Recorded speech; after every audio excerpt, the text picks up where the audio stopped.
Welcome to the Bill Walton Show, featuring conversations with leaders, entrepreneurs, artists, and thinkers. Fresh perspectives on money, culture, politics, and human flourishing. Interesting people, interesting things. Welcome to the Bill Walton Show. I'm Bill Walton. Well, I'm back today with my great friend and frequent guest, Steve Moore, brilliant economist. I think we know Steve as a Fox News contributor. He's also with Freedom Works and has a terrific radio show on WABC in New York on Saturdays. He was also, as was I, he had a little bigger job than I did, senior advisor to President Donald Trump. He's got a new book coming out, which is aptly called Govzilla, which I think characterizes the size of our government. And, you know, Steve, I've read your book completely. I like your book. Thank you, Bill. It's filled with facts. It's a little depressing, but... Well, I'm going to get to that. It's easy to read, and it's comprehensive. And I think you, in a short space, you pull together a really, really comprehensive view of what's happening to America financially. And unfortunately, it's not a very pretty picture. It is not. And it's a picture book, actually. It's got a lot of charts about, the whole history of the growth of government. In fact, the subtitle of the book is How the Relentless Growth of Government is Devouring Our Economy and Our Freedoms. And it's just a fact. It is. And we've seen such gigantic expansions of government over the last 50 years, but especially over the last 18 months, 20 months since COVID hit. COVID became an excuse to massively expand the powers of government, the size of government, the regulatory reach of government, ways that I think we would have found unimaginable, a decade ago or less. And so I'm very disturbed by the fact that Americans handed over to the government so many powers that I think are unconstitutional. And I've been thinking a lot about this bill, and I had to be curious about your reaction. I wrote a column recently about the book where I asked the question, we've spent $4 trillion, $4 trillion, not billion, $4 trillion on COVID since COVID hit to combat COVID. And that doesn't even include all the lockdowns, all of the, the shutdowns of our schools. That's the cash outlay. It doesn't count the economic losses that were caused by it. It does not include that. It does not include that, which are in the trillions of dollars. And so the question, I've been asking myself is, let's do a thought experiment. Let's say we go back to January, February 2020 when COVID first hit. What if the government had done nothing? What if they just said, we have responsible businesses, we have responsible people, they can make their own decisions about how to deal with this pandemic? Would we be any worse off today from a health perspective? I mean, what we know now is about half the information, at least, well, maybe somewhere around half of the information that they told us about COVID was just wrong. They've been wrong on... I think half is generous. Maybe it is generous. So they're not even batting 50%. No. And I don't think they got much of anything right. I've come to the conclusion that, when the government reacts to a crisis, they almost always overreact to the crisis. And oftentimes they make things worse. And I think that's certainly the case with COVID, where we spent... let me just give you a few statistics. $200 billion, according to the Wall Street Journal last week, $200 billion of Medicaid payments were erroneous. $200 billion. You ran a large company. Can you imagine running a company with a fraud rate of 15, 20%? Yeah, you're getting a call from the Justice Department or the SEC.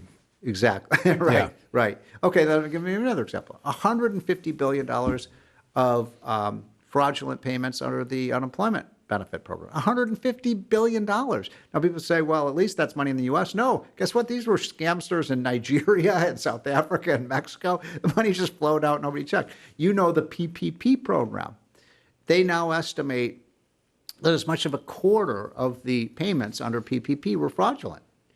And nobody does a damn thing about it.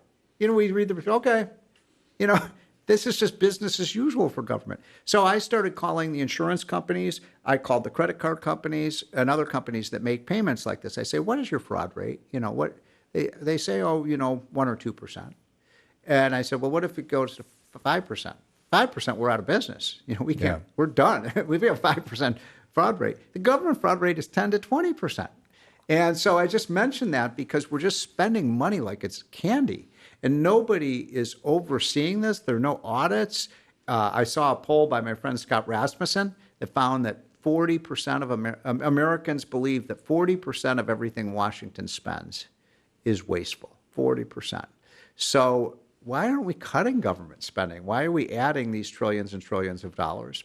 Well, you bring it up in your book that the problem, of course, is almost 2/3 of our spending is already locked in. It's entitlement. Yeah, right. I mean, the Congress only votes on about 1/3 of it. That's maybe. a good point. And, very good point.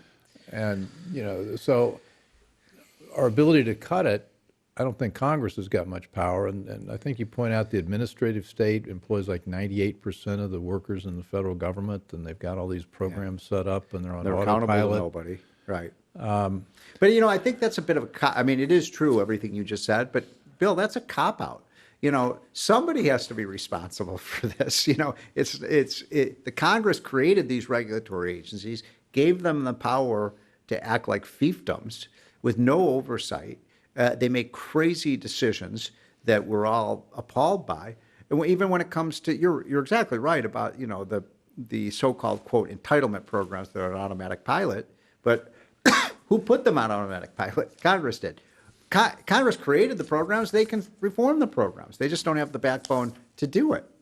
Well, I think that's more people ought to understand that Congress has punted so much to the administrative state and the agency, so they don't have to take responsibility for it.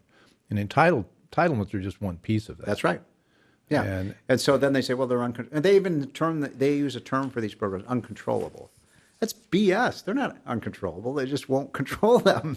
As I said, Congress created the programs. They could rein them in if they want to. Well, but they won't. Here's the problem I worry about a lot. I was on a conference call with some congressmen today, and nobody's really talking about the money issues that we're talking about. They're not talking about the tax issues. They're not talking about the spending issues. They're not talking about debt. And most of America is now focused on the cultural issues, where we've got, CRT being taught in schools. We've got, an open border. We've got a lot of serious issues we're talking about. So it's almost as if all these issues are making people not pay attention to the thing we're concerned about, which is at some point we go broke. I think people are concerned. I disagree with you on that, Bill. I mean, you're exactly right. People are concerned about these cultural, social issues and their education issues. But I got to tell you, people are angry. I mean, they're mad as hornets right now about what's going on in Washington. They feel powerless.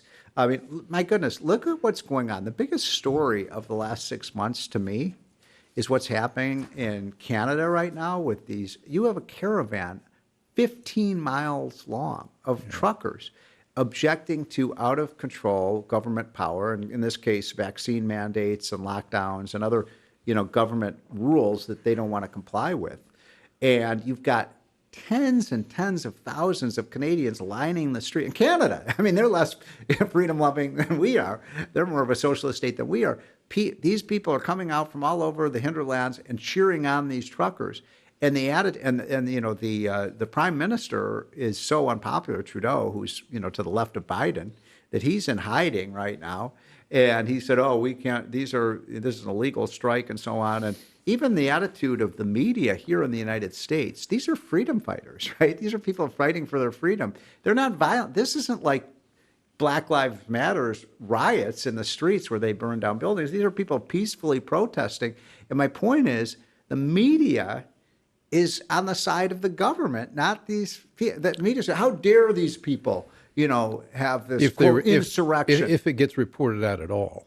I mean, it's really not being covered. That's true. This is a huge story, a gigantic story, and the media, and there was a piece in the Washington Post. How dare these people, question the authority of the government and so on? And I'm thinking, these are the kind of people. The media today, if we had another Tiananmen Square situation, they'd be on the side of the government against the freedom fighters. And they love to talk about how, we care so much about the middle class. These are blue-collar, middle-class workers who are objecting to all these government rules and regulations and out-of-control government. And our media is siding with the status. So I'm very troubled by that, and I think the American people are too. And incidentally, I wouldn't be surprised. You heard it first here on the Bill Walton Show. I think you're going to see these kind of protests emerging here in the United States. I hope we do.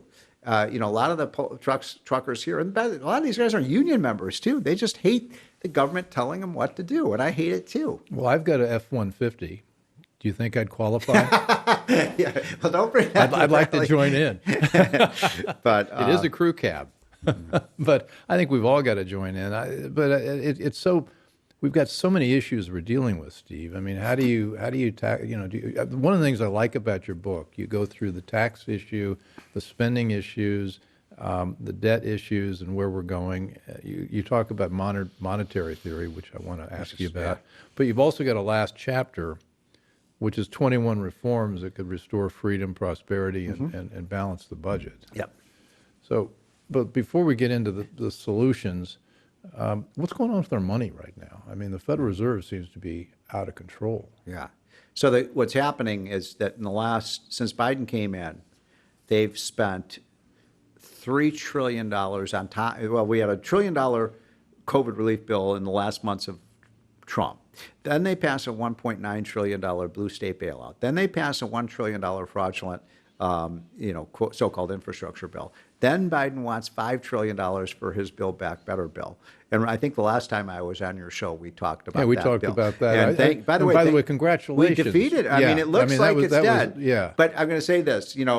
Just the other day, Joe Manchin said that it is dead and it can't pass without him. But I will not believe, Bill, that Build Back Better bill is dead until January of 2023, when we swear in a new Speaker of the House, and it's not going to be Nancy Pelosi. So, but anyway, my point is we spend these trillions and trillions and trillions of dollars, and where's the money coming from that? Well, the government's issuing all this debt. Then, who's buying all the bonds? You know who's buying most of the bonds? The Fed. The Fed is buying the bonds. So think about this. We've got a Congress that's spending $3 trillion more than we bring in. So then we've got a Treasury Department that has to issue bonds to pay for all that spending, and then the bonds are bought up by the people who have control of our monetary system. Now, how does the Fed buy those bonds? They print money.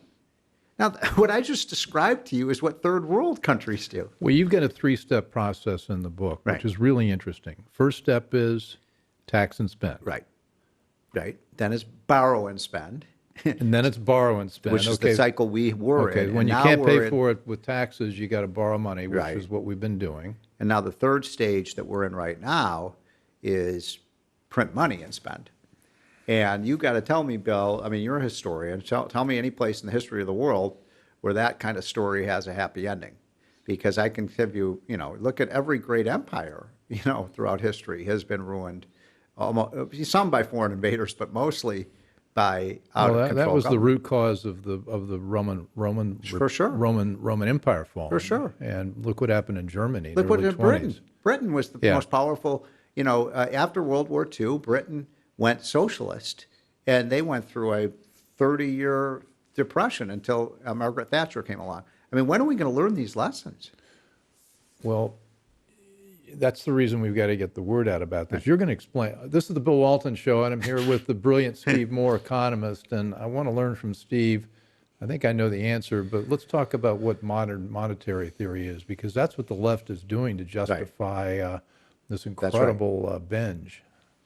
So, when they first came up with this cockeyed theory about 4 or 5 years ago, we used to laugh out loud that there were actually some of these second-rate economists who were peddling this stuff. But it's basically the idea that the United States government, here's what they say. The United States government is that we're the biggest economy in the world, and we're the world reserve currency, the dollar is. And so therefore, that gives us the kind of authority to be able to spend and borrow whatever we want, because everybody's going to buy up our bonds. And, that's a laughable concept. And we didn't pay much attention to it. And then Joe Biden won the election, and sure enough, he and AOC and Nancy Pelosi and Chuck Schumer, they're actually practicing modern monetary theory. In fact, this head of the House Budget Committee, I blank on his name, he's from Massachusetts. He said the other day, we can borrow and spend whatever we want. We can borrow and spend whatever we want. That's the attitude on Capitol Hill. And so the trillions and trillions and trillions have come out. And of course, debts. What they fail to realize is debts have to be repaid. I mean, there's an old saying by Milton Friedman: "There's no such thing as a free lunch." Somebody's going to have to pay for this, and if we don't pay for it, we're just passing the cost on. It's obvious to our children and grandchildren. Our federal debt now is over $30 trillion. Well, when you include the Social Security, Medicare, when it's closer to 70 million when you include that. Well, right? if you include just the amount of money so far that's owed to Social Security and Medicare, not counting what the deficits in the future, it's $30 trillion. The publicly held debt is around $23 trillion. And I mean, these numbers are so gigantic. But then, if we don't fix these programs, those debts are going to get bigger and bigger and bigger over time. Yeah, I think. It's frightening. Well, who owns that debt? Which debt? Well, the $23 trillion.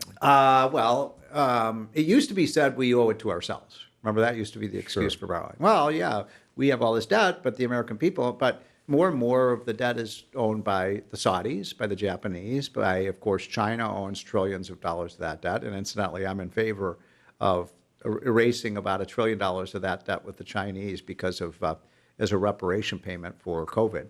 I don't know how you feel about that, but I think I love that idea. Yeah, just say, you know what, you reap this. I love that idea. Yeah, this $1 trillion of debt, we're going to erase that. We'll call it even. I know some of my friends at the Treasury Department are horrified by that idea, but Well, I think everybody would worry about whether the next person to buy a Treasury bond. Yeah, but I mean, that's the argument against this. Yeah. That we're not going to repay it, but we'll say no, we're going to repay it unless you inflict the world with a disease that kills millions and millions and millions of people. So you share my view that this was inflicted on us by the Chinese, whether it jumped out of the lab on purpose or accidentally. Yeah. They certainly took advantage of it. I don't know if it was intentional or not. I mean, you and I may disagree on that. Well, but there's it was either intentional or incompetence, right? But either way, once it got out of the lab, they capitalized on it big time. And they covered it up. Right. Right. And that's a crime against humanity, right? So why should we pay them? It cost us more than $1 trillion to deal with this. So, you're going to pay for it, China. This is a reparation payment for what you did. Well, it does feel like, I mean, my background's in private equity, and you get a company that's so indebted the way this country is relative to its cash flow and assets. Yeah, would you invest in it? No. Right. I've understood the Chinese are even cutting back on their holdings of U.S. treasuries. I mean, they're certainly not adding to them. I haven't looked recently, but I think they own $2 to $3 trillion of that debt, and they had been adding a lot of the debt. But my point is, it is something we're passing on to our children, and it's going to be a huge burden. We estimate that the average child born today, their share of the national debt is going to be like $300,000 by the time they're 30 years old. I mean, that's an enormous, like a second mortgage. Well, you've got a joke in the book, I don't know how funny it is, about a guy in a black suit, black tie showing up at the door, and the housewife answers the door.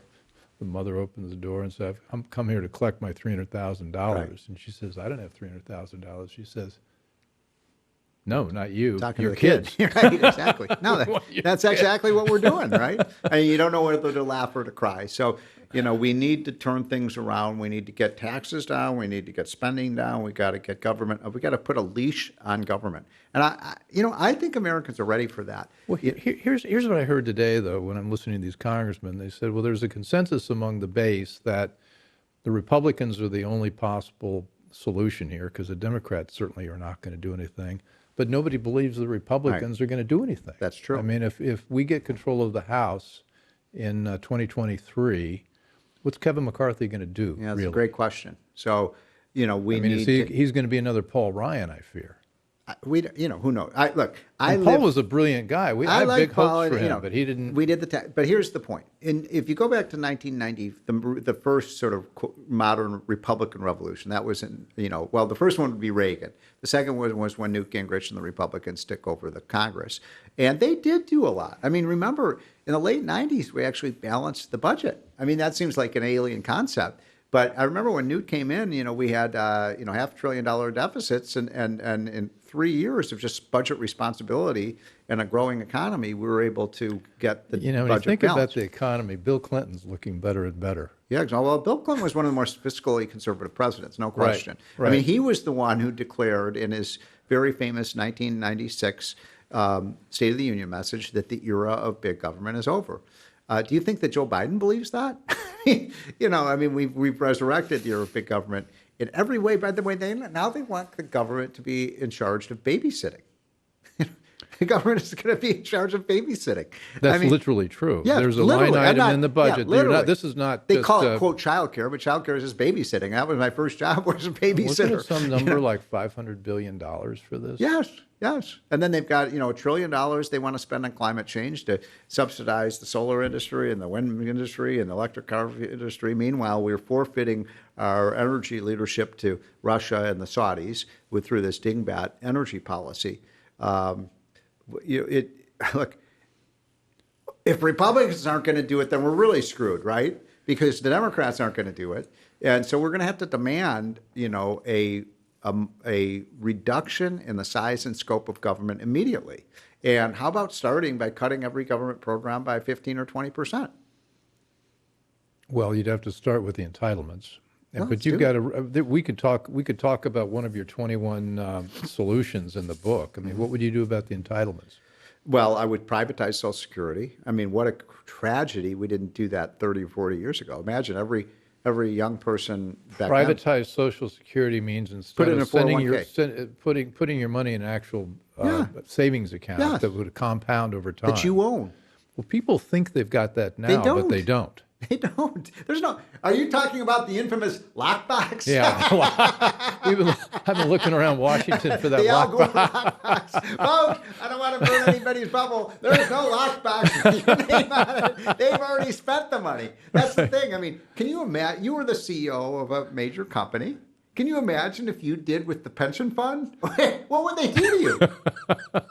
They'd hang you. That's the second set of it would be. That would be. I mean, they'd either put you in jail or they would.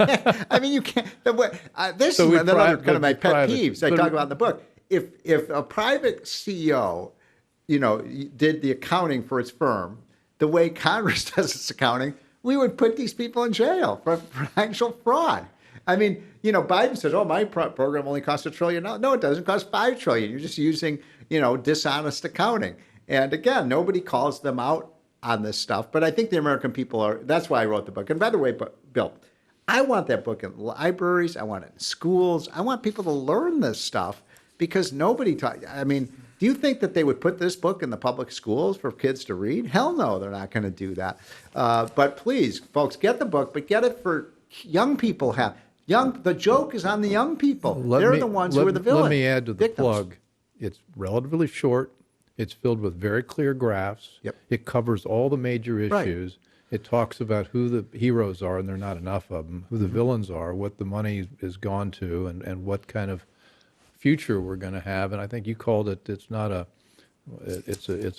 fire. It's not a fire drill, but it's a five-alarm. This is the real thing. Five-alarm call. I want to shift gears. China. What do you think about what's going on in China right now?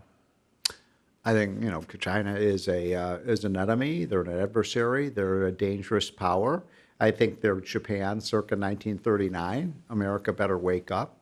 I think Trump was the first president to realize just how dangerous China was. They're involved in predatory economic practices. They're building up their military in an incredibly dangerous way. And we need a president who will stand up to them. And that's one of the things I admire about Trump. I mean, he stood toe-to-toe with the Chinese, and they backed down. Reagan said something that was so true. I'm not a foreign policy expert, but I think all foreign policy comes down to this. Weakness is provocative. Weakness is provocative. We're weak. We are weak right now. When you look at what happened in Afghanistan, what we're doing to our own economy, that we're not producing our energy, is it any wonder that these other countries feel like they can invade another country? And all the gun flapping we're doing about Russia going into Ukraine is driving Russia and China together. So we're actually making it worse. But you and I 5 years ago, if you'd asked us about China, we probably would have said, look, free trade's great. We're going to do business with China. They're going to get more prosperous. And as they get more prosperous, they're going to become more democratic. We're going to welcome into the world, world community. That hadn't happened. I mean, I remember I was asked to give a speech at CPAC about 4 years ago. Yeah. Not a speech, I was part of a panel. Yeah. And they had these different topics. I think I remember that. And I said, what do you want to do? And I looked at this. I didn't know much about any of them. And I said, I'll take trade. And so I thought I was going to do a free trade speech. And this is when Trump had just begun to come in. And I began to look at trade with China and realized they're not playing by any of the rules. So where are you this is Bill Walton, and I'm here with Steve Probe, and I want to see what he thinks about China now versus China 5 years ago. Well, I mean, my kind of quick version of China is China, after Mao died, China moved towards a more free enterprise system, and they privatized land, and they privatized their industries, and they moved more towards a system of property rights, and they cut their taxes, and China boomed. I mean, it was one of the great booms of world history is what happened in China from about 1980 through, around 2010. I mean, it was an incredible, expansion of living standards in that country. And then around then, you had President Xi come in, and he has been, he's a communist. He's not a free market guy. And I think ultimately China is going to destroy itself with its heavy-handed government. But in the meantime, they have built up their military. They're not playing by any kind of free trade rules. I'm in favor of tariffs on China. And I'm not a tariff guy. But, we should put very heavy tariffs on China to make them pay for their predatory trade practice, for the fact that they inflicted COVID on us, the fact that they're a dangerous military power now.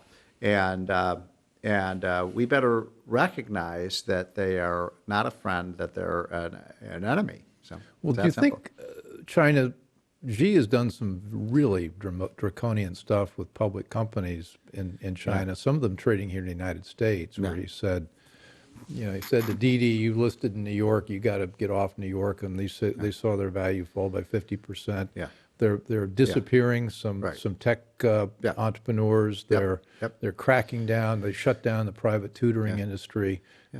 Seems to me like Xi doesn't understand how wealth is created, and he could destroy whatever economic progress China's made. That's why I think in the end of the day, we're going to prevail over China, unless we let them walk all over us. But we have a free market system, and they don't.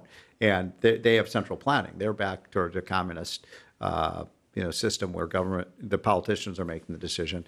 And if they continue down that road, you're going to see massive disinvestment in China. So I think that they're going to blow themselves up if we don't blow ourselves up. I mean, see, this is the point of my book. We know that the free enterprise system and limited government is the goose that lays the golden eggs, and yet we're great chapter in we're not doing it to show how wealth's been created over the last 200 years. Well done. Yeah. So what do we, okay, it's now early 2022. We've got an eternity before Joe Biden's term runs out, 3 years. We're hopeful we'll get the Republican majority in the House and maybe bigger numbers in the Senate in the November election. What are we supposed to do now? If you're an activist, if you're a regular citizen, what do we got to do here to hold the tide back for the next 8 or 9 months? Well, I'm getting a little optimistic. First of all, I mean, look at the poll numbers for Biden. They're horrific. I mean, the American people have turned against the Democrats, and they've turned against statist policies of the Democrats. And so I do think it's going to be a monster election in 2022. I think any candidate with a D next to their name is in big trouble. Of course, Biden is not on the ballot, but all these other Democrats are. And so I think you're going to see a wipeout and a public spanking of the Democrats, figuratively, not literally. And the Republicans are going to take the House they're going to have a 35-seat majority, in my opinion. And the Senate, I think, will pick up 4 seats in the Senate. And governors, don't forget. I mean, I spent this past weekend with the Republican governors. We got a lot of really good Republican governors, starting with DeSantis. Kim Reynolds in Iowa is fantastic. I love Governor Stitt in Oklahoma. Governor Lee in Tennessee. Abbott's great. And and Doug Ducey's really good in Arizona. And one of the things I'd say to you, Bill, is this is the school choice moment we've been waiting for. Americans are so frustrated and irate about what the teachers' unions and the school administrators have done to our schools in terms of the curriculum, which is anti-America. It's an anti-America curriculum in terms of the shutting down of the schools and you're watching what's happening in Loudoun County, where they're basically not allowing the kids in the school if they don't have masks on, even defying the governor's orders, which is an insurrection. The left loves to talk about insurrections. That's an insurrection. And you just see it, people. So Governor Ducey has basically put forward an executive order in Arizona, which I love. I'm trying to get every Republican governor to do this, that says this: if you shut down the schools, either for COVID or for an illegal strike or for whatever reason the public schools are closed, I'm sending the state education dollars straight to the parents so they can send their kids to a school that is open. Now, by the way, how can any liberal who's in favor of education be against that, right? You don't want the kids to go to school? And we've got 8 Republican governors now who are going to do a similar policy. This should be the Republican policy as well. If a school district anywhere in America shuts down, the federal money goes to the parents. Now that would be that would scare the pants off of the teachers' unions if we did that. But you're just seeing a rising up of people. You're seeing it in Virginia. You and I worked with Governor Youngkin, who pulled off that big upset. So I think people are really angry right now, and they should be. And I want my book to make them angrier. And it's a power to the people movement is what we need. A power to the people. Well, if you go down the long list of everything you could do to change things, where you end up is deciding that education is probably the biggest one, both near term and forever. Yes. Where if we cannot go on as a country. If we took back control of K-12. Yeah. Go ahead. I was saying we can't go on as a functioning country with this education system. We have allowed this to persist for 3 or 4 decades right now, with the left taking over our schools. It's an anti-America, as you would say, an anti-Western civilization agenda that's being promoted in the schools. Yeah, it's not the kids just America. don't know anything. Yeah. And what they do know is wrong. And if we allow this to continue, then we're as my son always says, when I rage against his generation, I say, well, Dad, you're the ones who made us like this. And we're responsible for the schools and the lousy education that our kids are getting. So have your son give me a call. You are not responsible for it. Yeah. He said, our generation is, though. Well, perhaps. Why did we do nothing about the schools? Yeah. Why? Why weren't we paying attention? Well, I think they've learned how to outlast us. If you're a parent, you go in and you start talking to your second grade teacher, and next thing you know, the kid's in 3rd grade. Right. Or you go through junior high school and you've got these issues, and then pretty soon you're gone and somebody else comes in. That's true. They've learned how to. But the lesson there, Bill, is for parents out there: pay attention to what your kids are learning. Look at their textbooks. Look at what they're writing. That was the unintended consequence of the lockdowns. Exactly. People say, "This is the crap they're teaching our kids." It's boring, it's wrong, it's anti-America. It's outrageous. And it's not just critical race theory. I mean, critical race theory has been, the concept has really been embedded in history books now since the 70s. Well, it's the 1619 Project Yes. as well, and it's also science and math are somehow racially tinged. Right. I mean, there's all sorts of things going on that's beyond the pale. Everybody should buy this book. Govzilla, as I said, it's a short read. It'll take a couple days. If you do it, you're going to be profoundly smart about the things that are. And you're going to be angry. You're going to be angry. Right. So, Steve, final word. We cannot continue to go on as a nation that spends, last year $7 trillion. We cannot continue to go on as a nation that's borrowing trillions of dollars, $30 trillion of debt. We're going to have to raise our taxes to over 50%. Of everything we earn to pay for all of this, and America will not be America anymore if we allow it to happen. So this really is a call to arms, figuratively, that we take back our government. And they work for us. We don't work for them. This attitude of school administrators and politicians that somehow we just sit down and shut up, that's not going to work anymore. I'm with you. Yeah. Okay, this has been the Bill Walton Show. I've been here with Steve Moore. I'll repeat myself, the brilliant economist and true patriot.